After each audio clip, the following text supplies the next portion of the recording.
Well, David, you're back in that Wales shirt. 3 points on the board. What did you make of it all out there tonight?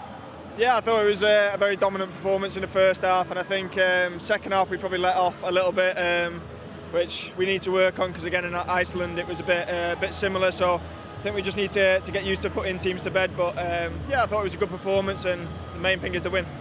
It was Harry's penalty that was the difference in the end. But look, we all know exactly the kind of football Craig Bellamy's looking to play. I want to ask yourself, Harry, Nico, that trio, how much does this style suit the three of you working together?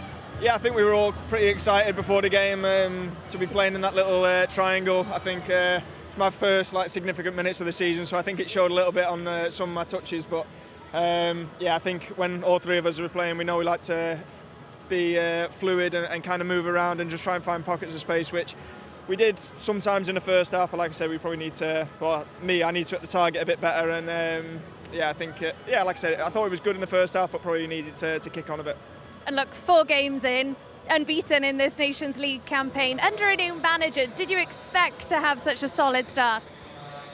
Well, obviously you never know with a new gaffer kind of coming in, and I watched the first 2 games. Obviously, he didn't manage to make it, but the style of play looked really good against Turkey and Montenegro away, even on a difficult pitch. So yeah, it was kind of just focusing on trying to improve slightly and just keep moving in the right direction, which I think we did in parts in the Iceland game and parts tonight. So plenty to build on.